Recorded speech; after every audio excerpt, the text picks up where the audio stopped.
नमस्कार दोस्तों, स्वागत है आपका प्यार ही जिंदगी है पॉडकास्ट के 5वें एपिसोड में। पिछले एपिसोड में हमने रोमांटिक प्रेम के विभिन्न पहलू जैसे रासायनिक पहलू, मनोवैज्ञानिक आयाम, दार्शनिक दृष्टिकोण, मानव अस्तित्व के अनिवार्य हिस्से प्यार पर चर्चा किए थे। आज का विषय है रिश्तों की दुनिया, दोस्ती, प्रस्ताव और देखभाल। हम जानेंगे कि कैसे नई दोस्ती बनाई जाए, आकर्षण को समझा जाए, रिश्ते की शुरुआत और देखभाल की जाए। तो आइए इस भावनात्मक और दिलचस्प सफर की शुरुआत करें। आइए इस चर्चा से पूरे मनोवेग से जुड़े। नमस्कार। आज हम मानवीय रिश्तों की जटिल और खूबसूरत दुनिया की गहराई में उतर रहे हैं। नमस्कार। हमारे सामने है love is life, life is love नाम की किताब के कुछ जरूरी हिस्से, खासकर इसका दूसरा यूनिट जो रोमांटिक प्रेम पर है।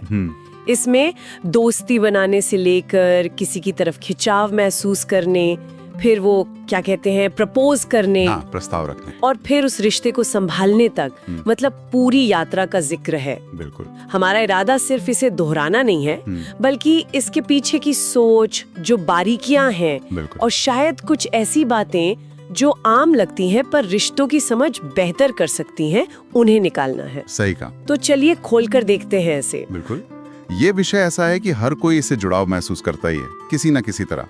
रिश्ते बनाना, निभाना, ये तो सीखने की एक लगातार चलने वाली प्रक्रिया है। देखते हैं ये स्रोत इस बारे में क्या खास कहता है, दोस्ती से प्यार तक के सफर पर। तो शुरुआत दोस्ती से ही करते हैं। स्रोत कहता है कि दोस्त बनाने के लिए सबसे पहला और जरूरी कदम है प्रामाणिक होना। जैसे हैं वैसे रहना। ये सुनने में तो बहुत सीधा लगता है, पर क्या स्रोत बताता है कि ये प्रामाणिकता काम क्यों करती है? अच्छा सवाल है। क्या ये सिर्फ एक अच्छी बात है या इसका कोई प्रैक्टिकल पहलू भी है? नहीं, स्रोत इसे सिर्फ एक नैतिक गुण नहीं मानता। वो कहता है कि प्रामाणिकता एक तरह का सिग्नल भेजती है। जब कोई अपने विचारों, अपनी कमियों को लेकर खुला होता है, तो सामने वाले की जो असुरक्षा है वो कम होती है। अच्छा। और इससे भरोसे की नींव पड़ती है। लोग नेचुरली उन लोगों की तरफ खिंचते हैं जहां उन्हें मुखौटे नहीं मिलते, जहां वो खुद भी सहज रह सकें। तो ये सिर्फ नैतिक नहीं, मनोवैज्ञानिक रूप से भी असरदार है। दिलचस्प। ये एक तरह से सही लोगों को अट्रैक्ट करने का फिल्टर भी बन जाती है। हाँ, कह सकते हैं। स्रोत आगे कहता है कि अपनी रुचि की गतिविधियों में शामिल हो, क्लब्स या समूह। इसका क्या लॉजिक है? सिर्फ लोगों से मिलना। हाँ? क्या ये सिर्फ मिलने का जरिया है? नहीं, महज जरिया नहीं, ये एक साझा जमीन तैयार करने का तरीका है। अच्छा, साझा जमीन। हाँ, स्रोत कहता है कि जब लोग किसी कॉमन इंटरेस्ट या मकसद के लिए साथ आते हैं, चाहे वो कोई हॉबी हो, ट्रैकिंग हो या कोई सोशल वर्क, तो बातचीत शुरू करना आसान हो जाता है। हाँ। वो जो शुरुआती झिझक होती है वो कम हो जाती है। हाँ, क्योंकि ध्यान एक्टिविटी पर होता है। बिल्कुल। और जब आप किसी को वो करते हुए देखते हैं जिसमें उनकी रुचि है, तो आप उनके व्यक्तित्व का एक ज्यादा असली पहलू देख पाते हैं। और स्रोत एक्टिव लिसनिंग यानी सक्रिय रूप से सुनने पर भी जोर देता है। हाँ, ये बहुत जरूरी है। हमने सुना तो बहुत है कि अच्छा श्रोता बनो, पर क्या स्रोत बताता है कि सक्रिय सुनने का मतलब क्या है? क्या सिर्फ चुपचाप सुनना?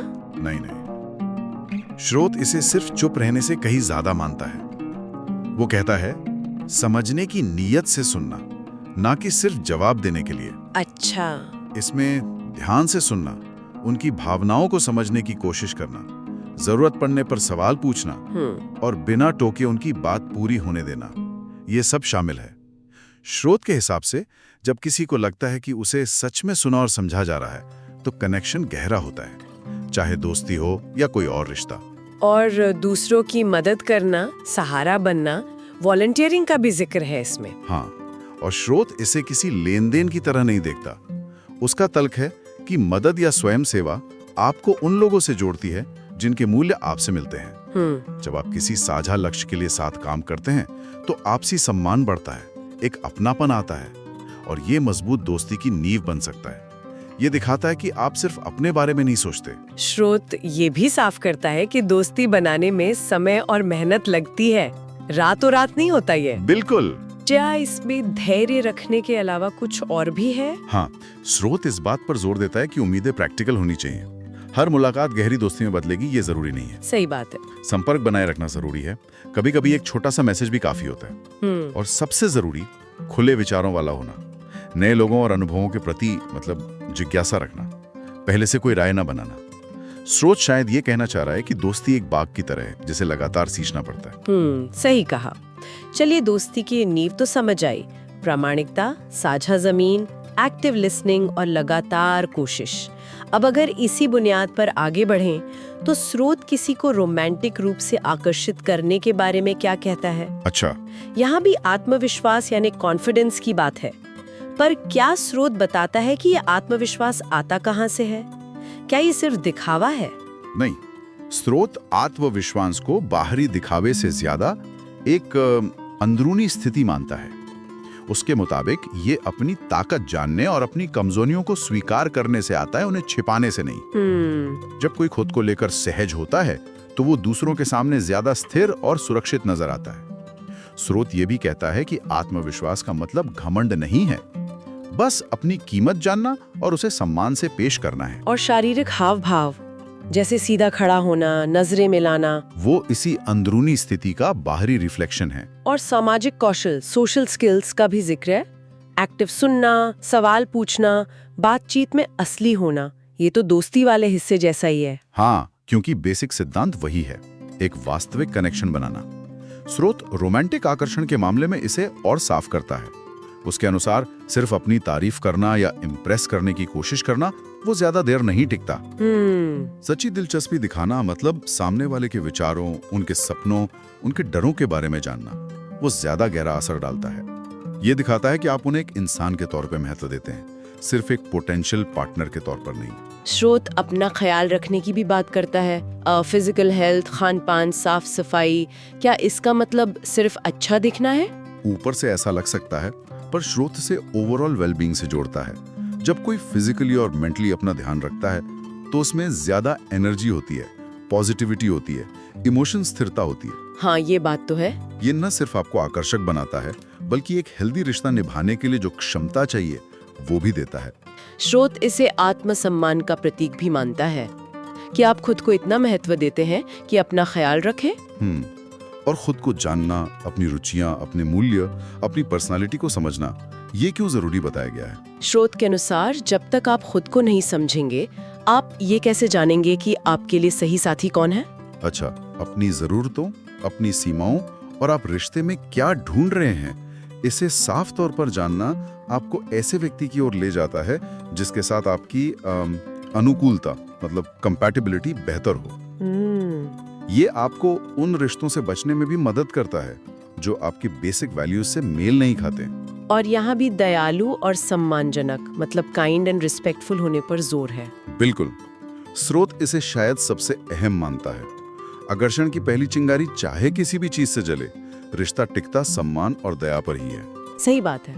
आप किसी के साथ कैसा बर्ताव करते हैं, खासकर जब आप असहमत हो या स्ट्रेस में हो, या आपके चरित्र के बारे में बहुत कुछ बताता है। स्रोत के अनुसार ये नॉन नेगोशिएबल है, मतलब इस पर कोई समझाता नहीं। और फिर से धैर्य की बात। स्रोत कहता है जल्दबाजी ना करें। इसका क्या मतलब है? कोई खास खतरे हैं जल्दबाजी के? स्रोत बताता है कि जल्दबाजी अक्सर उम्मीदों और कल्पनाओं पर आधारित होती है, असलियत पर नहीं। और जब हम किसी रिश्ते में तेजी से कूदते हैं तो हम सामने वाले को ठीक से जानने का समय नहीं देते। हम उनकी कमियों को अनदेखा कर सकते हैं या उन पर अपनी इच्छाएं थोप सकते हैं। अच्छा। स्रोत का तर्क है कि चीजों को नेचुरली विकसित होने देना, एक दूसरे को अलग अलग हालात में देखना रिश्ते की मजबूती के लिए जरूरी है। जबरदस्ती या दबाव से बना रिश्ता अक्सर टिकता नहीं है। ठीक है, तो आकर्षण के लिए आत्मविश्वास जो अंदर से आए, असली social skills, overall self care, खुद को जानना, सम्मान और धैर्य जरूरी है। अब मान लेते हैं कि रिश्ता आगे बढ़ गया है और कोई इसे अगले लेवल पर ले जाना चाहता है, प्रस्ताव रखने का सोच रहा है। ओके। स्रोत इसके लिए क्या गाइडेंस देता है? पहला कदम है व्यक्ति को अच्छी तरह जानना।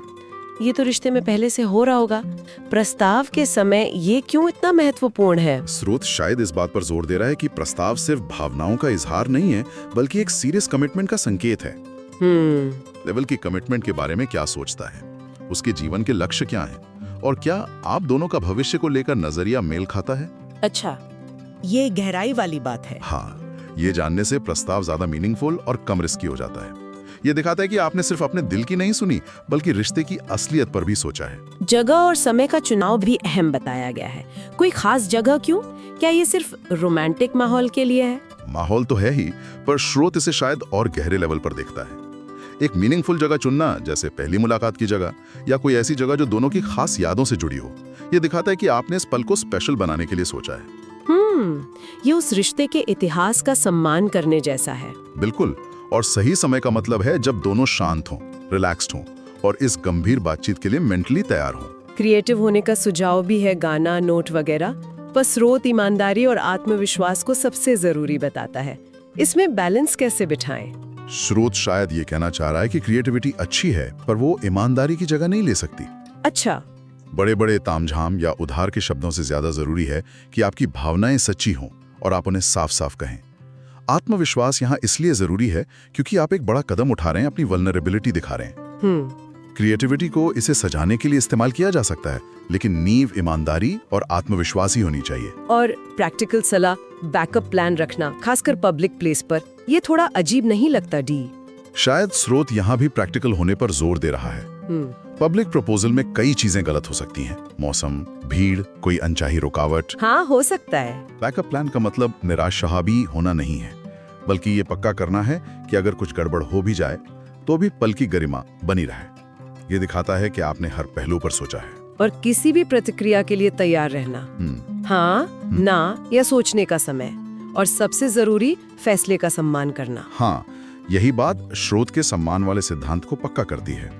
प्रस्ताव रखना आपका अधिकार है, लेकिन सामने वाले का फैसला उनका। बिल्कुल। चाहे जवाब कुछ भी हो, उसे सम्मान और ग्रेस से स्वीकार करना रिश्ते की, या अगर रिश्ता खत्म हो रहा है तो उसके अंत की भी नींव को मजबूत रखता है। ये दिखाता है कि आप उस व्यक्ति का सम्मान करते हैं, सिर्फ अपनी इच्छा का नहीं। तो प्रस्ताव वाले हिस्से में तैयारी, सोच समझ, ईमानदारी और सम्मान पर जोर है। अब आते हैं सबसे चैलेंजिंग हिस्से पर, रिश्ते की देखभाल।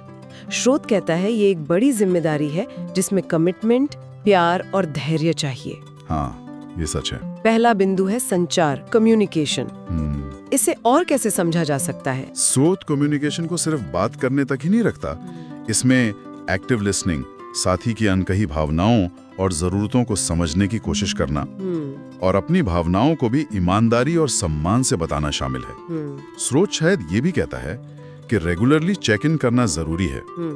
न सिर्फ ये पूछना कि दिन कैसा बीता, बल्कि रिश्ते की स्थिति, कोई अनसुलझा मुद्दा या अगर कोई दूरी आ रही है उसके बारे में भी बात करना।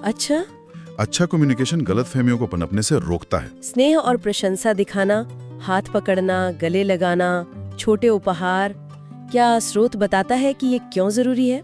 स्रोत इसे रिश्ते को सींचने जैसा मानता है। स्नेह के छोटे छोटे इशारे, चाहे वो फिजिकल टच हों, तारीफ के शब्द हों या मदद का कोई काम, ये प्यार और जुड़ाव की भावना को बनाए रखते हैं। ये साथी को दिखाता है कि उन्हें महत्व दिया जाता है, उनकी तारीफ की जाती है। स्रोत शायद यहाँ लव लैंग्वेजेस के कॉन्सेप्ट की तरफ इशारा कर रहा हो। मतलब ये समझना कि आपके साथी के लिए प्यार जताने का क्या मतलब है और उसी तरह से करना। साथी की सीमाओं और व्यक्तित्व का सम्मान करना, उन्हें स्पेस और प्राइवेसी देना, ये कभी कभी मुश्किल हो सकता है, खासकर नए रिश्तों में। स्रोत शायद इस बात पर जोर दे रहा है कि एक हेल्दी रिश्ते में दो अलग अलग इंसान साथ आते हैं, वो एक दूसरे में घुल मिलकर एक नहीं हो जाते। सही बात है। हर इंसान को अपनी पहचान, अपने शौक, अपने दोस्तों और अपने अकेले समय की जरूरत होती है। इस स्पेस का सम्मान करना दिखाता है कि आप उन पर भरोसा करते हैं और उनकी पर्सनल जरूरतों को समझते हैं। ये रिश्ते में घुटन से बचाता है और उसे ताजा रखता है। साथी के लक्ष्यों और आकांक्षाओं का समर्थन करना, ये कितना महत्वपूर्ण है? स्रोत इसे पार्टनरशिप का एक मुख्य स्तंभ मानता है। एक अच्छा साथी सिर्फ आपके सुख दुख में साथ नहीं देता, बल्कि आपको बेहतर बनने के लिए प्रेरित भी करता है, प्रोत्साहित करता है। उनके सपनों को अपना समझना, उनकी कामयाबियों पर खुश होना और मुश्किलों में उनका साथ देना, ये दिखाता है कि आप सिर्फ एक रोमांटिक कपल नहीं, बल्कि एक टीम है। स्रोत के अनुसार आपसी विकास मतलब म्यूचुअल ग्रोथ एक स्वस्थ रिश्ते की निशानी है। एक दूसरे के लिए समय निकालना, क्वालिटी टाइम। आजकल के भागदौड़ भरी जिंदगी में ये कैसे मुमकिन है? स्रोत शायद क्वालिटी पर क्वांटिटी से ज्यादा जोर देता है। अच्छा, इसका मतलब घंटों साथ बैठना नहीं, बल्कि जब आप साथ हों तो पूरी तरह मौजूद होना। फोन दूर रखकर, ध्यान भटकाने वाली चीजों से बचकर सिर्फ एक दूसरे पर ध्यान देना, चाहे वो हफ्ते में एक डेट नाइट हो, साथ में खाना बनाना हो, या बस सोने से पहले 15 मिनट की बातचीत। ये दिखाता है कि रिश्ता आपकी प्रायोरिटी है। भरोसेमंद और विश्वसनीय होना, ट्रस्टवर्दी और डिपेंडेबल। स्रोत के लिए ये रिश्ते की रीढ़ है। भरोसा एक दिन में नहीं बनता, ये लगातार अपने वादे निभाना, सच बोलना और जरूरत के समय साथी के लिए मौजूद रहने से बनता है। सही है। विश्वसनीयता का मतलब है कि आपका साथी आप पर निर्भर रह सकता है, चाहे छोटी बातों में हो या बड़ी मुश्किलों में। स्रोत शायद ये भी कहता है कि अगर भरोसा टूट जाए तो उसे दोबारा बनाना बहुत मुश्किल होता है, इसलिए इसे हल्के में नहीं लेना चाहिए। और आखिरी में संघर्षों को स्वस्थ तरीके से हल करना। लड़ाई तो हर रिश्ते में होती है। हाँ बिल्कुल। स्रोत स्वस्थ तरीके से क्या मतलब निकालता है? स्रोत शायद ये बताता है कि असहमति या लड़ाई रिश्ते का अंत नहीं है, बल्कि ये कैसे संभाली जाती है, ये महत्वपूर्ण है। स्वस्थ तरीके का मतलब हो सकता है एक दूसरे पर इल्जाम लगाने के बजाय मैं वाले वाक्य इस्तेमाल करना, मुझे ऐसा महसूस हुआ, न कि तुमने ऐसा किया। समस्या पर ध्यान देना, न कि व्यक्ति पर। एक दूसरे के नजरिए को समझने की कोशिश करना, भले ही आप सहमत ना हो। तो ऐसा समाधान खोजने की कोशिश करना जो दोनों के लिए काम करे। कभी कभी ब्रेक लेना ताकि भावनाएं शांत हो सकें, ये भी एक स्वस्थ तरीका हो सकता है। स्रोत के अनुसार संघर्षों को संभालने की क्षमता रिश्ते की मैच्योरिटी और मजबूती का संकेत है। तो इस पूरी चर्चा से जो बातें निकल कर आ रही हैं, चाहे दोस्ती हो, आकर्षण हो, प्रस्ताव हो या रिश्ते की देखभाल, कुछ बेसिक सिद्धांत बार बार उभर रहे हैं। प्रामाणिकता मतलब खुद के प्रति और दूसरों के प्रति सच्चा होना, संवाद जिसमें सुनना उतना ही जरूरी है जितना कहना, बिल्कुल, सम्मान दूसरों की भावनाओं, सीमाओं और व्यक्तित्व का आदर करना, सही, धैर्य क्योंकि रिश्तों को बनने और पनपने में समय लगता है, हाँ बहुत जरूरी, और निरंतर प्रयास क्योंकि रिश्ते मंजिल नहीं सफर है जिन्हें लगातार देखभाल की जरूरत होती है। बिल्कुल सही कहा। और ये देखना दिलचस्प है कि स्रोत कैसे इन सिद्धांतों को रिश्ते के हर स्टेज पर लागू करता है। ऐसा लगता है कि एक अच्छे दोस्त में जो गुण चाहिए, ईमानदारी, समझ, समर्थन, वही गुण एक अच्छे रोमांटिक साथी में भी जरूरी हैं। बस शायद उनकी गहराई और कमिटमेंट का लेवल अलग हो जाता है। स्रोत ये भी दिखाता है कि ये चीजें अपने आप आ जाएं, ये जरूरी नहीं। इन्हें सीखा जा सकता है, प्रैक्टिस किया जा सकता है। और ये हमें इस बातचीत के अंत में एक विचार के लिए छोड़ जाता है। अगर प्रामाणिकता, संवाद, सम्मान, धैर्य और प्रयास जैसे सिद्धांत रोमांटिक रिश्तों के लिए इतने जरूरी हैं, और जैसा हमने देखा दोस्ती के लिए भी, तो क्या इन सिद्धांतों को जानबूझकर अपने जीवन के सभी रिश्तों में लागू करने से उनमें भी सुधार आ सकता है? अच्छा पॉइंट है। सोचिए जरा, क्या परिवार के सदस्यों, सहकर्मियों या यहाँ तक के अजनबियों के साथ हमारे संबंध भी इन बुनियादी मानवीय मूल्यों को अपनाने से बेहतर और ज्यादा सार्थक नहीं हो सकते? ये वाकई सोचने वाली बात है। ये विचार करने लायक बात है। दोस्तों, रिश्ते बनाना और निभाना दोनों ही कला है। दोस्ती से लेकर मोहब्बत तक हर कदम पर सच्चाई, धैर्य और समझदारी जरूरी है। उम्मीद है आज का यह एपिसोड आपके दिल को छू गया होगा और रिश्तों को और गहराई से समझने में मदद करेगा।